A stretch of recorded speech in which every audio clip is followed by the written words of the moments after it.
होते हैं मुख्य रूप से आदि, व्याधि और उपाधि। आदि यानी मानसिक दुख, व्याधि यानी शारीरिक दुख, उपाधि यानी प्रकृति की ओर से या किसी दुष्ट की ओर से व्यवधान का दुख।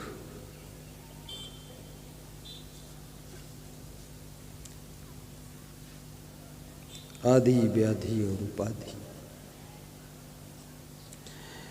परंतु सद्गुरु विशाल देव ने कहा है कि दुख के 4 प्रकार होते हैं। अभावजन्य दुख, अपमानजन्य दुख, वियोगजन्य दुख, हानिजन्य दुख। अभावजन्य दुख का क्या अर्थ है? जिंदगी में किसी चीज की कमी यदि एहसास होती है कि मेरे पास ये नहीं है, नहीं है, नहीं है, तो उस चीज की अभाव के कारण जो दुख होता है उसे अभावजन्य दुख कहते हैं। और ये क्यों होता है? अविवेक के कारण होता है। जिसके पास में विवेक है उसके पास में अभाव होते हुए भी वो भाव में ही जीता है, सुखी रहता है।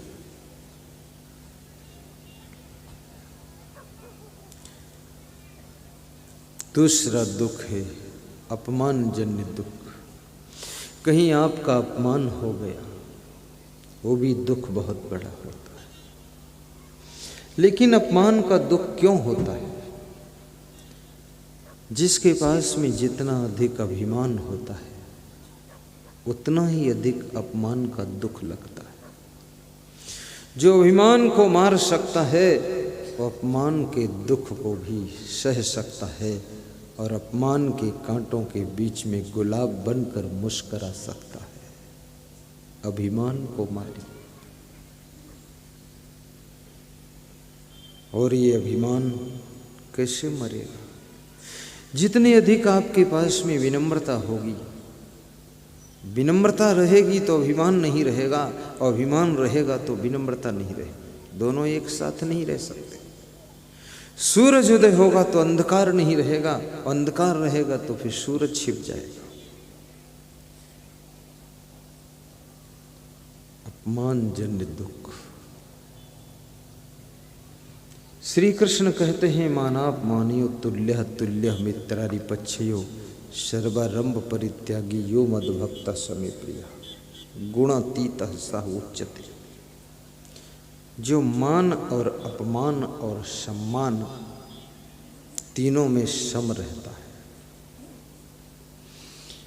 किसी से सम्मान मिल गया तो फूलता नहीं है, और किसी ने अपमान कर दिया तो पचकता नहीं है, और किसी ने न सम्मान किया न अपमान किया तो भी उसका मन दुखता नहीं है। हनुमान जी मान, सम्मान, अपमान, अभिमान को जिसने हनन किया था उसी का नाम हनुमान पड़ा था।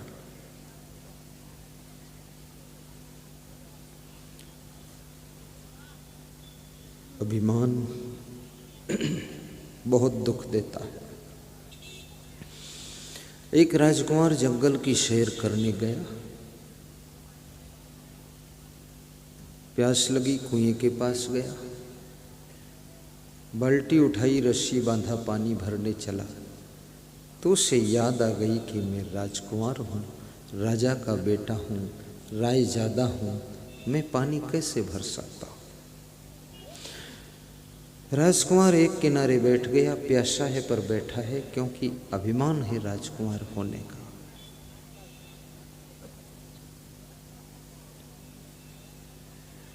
थोड़ी देर के बाद मंत्री का बेटा मंत्री कुमार भी जंगल की सैर करने गया था। प्यास लगी, उसी कुएं के पास पहुंचा। मंत्री के बेटे को देख करके राजकुमार ने कहा, आइए धन्यवाद, पानी भरिए, पिलाइए, पुण्य कमाइए। तो मंत्री के बेटे ने कहा कि जब पानी पिलाने से पुण्य होता है तो आप क्यों नहीं भर कर पिलाते, आप ही पुण्य कमा लीजिए। राजकुमार ने कहा, मैं राजा का बेटा रायजादा हूँ, पानी भरना कहारों का काम है, इसलिए मैं नहीं भर सकता। तो मंत्री के बेटे ने कहा कि मैं मंत्री का बेटा, मंत्री ज़्यादा हूँ, मैं भी पानी नहीं भर कर पी सकता। दो इकट्ठे हो गए, जैसा को तैसा मिला, मिला नीच को नीच, और पानी में पानी मिला, मिला कीच में कीच। काठमांडू का एक गुरु मुझे मिला, मुझसे बोला मेरा चेला तो भैंसा है। तो मैंने कहा भैंसा भी रखते हो क्या? अरे बोले आधा किलोमीटर पिछड़ जाता है मुझसे। और मेरे को बताया कि आपके चेला तो बहुत छलांग वाले हैं, जंप से चलते हैं। किस गुरु को कैसा चेला मिला है? कितने गुरुओं को तो ऐसे चेला मिले हैं जो गुरु को बहुत तंग कर दिया है। रात दिन मोबाइल देख रहे हैं, भोजन भी नहीं बनाते हैं, झाड़ू भी नहीं लगाते हैं। आश्रम में बहुत साधु है, आश्रम उजाड़ कर दिया। प्रपंच करते हैं, खुसर फुसर खुसर फुसर, एक दूसरे के विरोध में कुछ खुच करते रहते हैं, काम करना नहीं। गुरु बेचारा बूढ़ा गुरु तंग हो गया। इसलिए गुरु को बुद्धिमानी से नौजवान शिष्य को उत्तराधिकारी बना देना चाहिए, क्योंकि जवानों से कोई नौजवान ही टक्कर ले सकता है। बूढ़ा गुरु बेचारा कहाँ तक बकवास करे।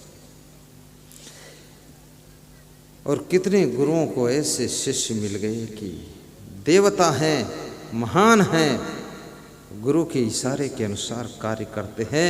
याद रखना, घर में रहो या आश्रम में रहो या राजनीति में रहो, किसी फील्ड में रहो, यदि कर्म योग का संकल्प है तुम्हारा तो हर जगह तुम स्वर्ग बना सकते हो और हर जगह सफल हो सकते हो।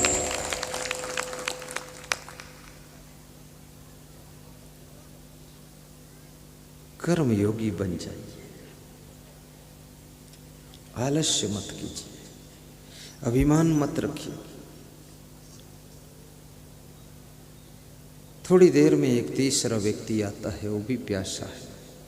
तीसरे को देखकर दोनों कहते हैं आओ पानी भरो, पिलाओ, पुण्य कमाओ। तीसरे ने कहा आप लोग ये पुण्य क्यों नहीं कमाते?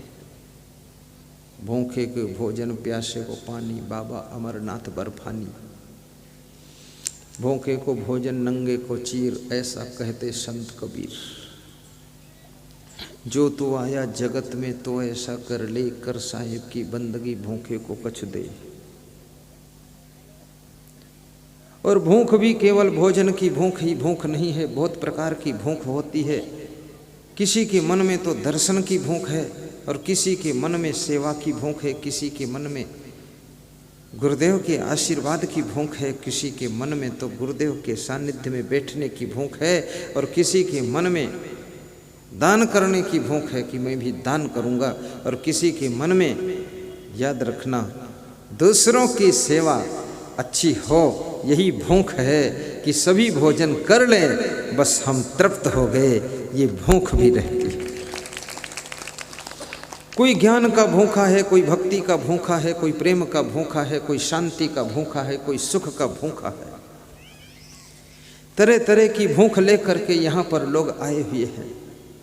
कितने लोगों को शांति की भूख है कि शांति मिल जाए और कुछ नहीं चाहिए, और कितने लोग ऐसे आए हैं कि भक्ति मिल जाए और कुछ नहीं चाहिए, और कितने श्रोता इसलिए आए हैं कि गुरुदेव का ऐसा आशीर्वाद हो जाए कि शादी हो जाए, बस शादी की भूख है। जगई के जगधुम मकई के लावा, तिकड़े के तिकड़म बना दो, शादी की भूख है। किसी को सर्विस की भूख है,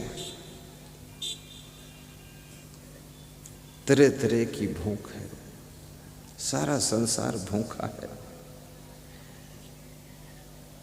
धन्य हो। और दुनिया में जिनकी बहुत भूख है ना, यदि संभव है तो उनकी भूख मिटाने का भी प्रोग्राम कीजिए। आज जो ये मूल धर्म है, 48 गांव के लोगों के सहयोग से प्रोग्राम हो रहा है। कितने लोगों के अंदर गुरु के दर्शन की भूख थी।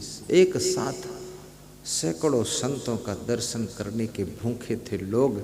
ये मूल धर की धरा धन्य है, जहाँ पर सबकी दर्शन की भूख मिट गई है। कितने लोगों के मन में सेवा की भूख थी।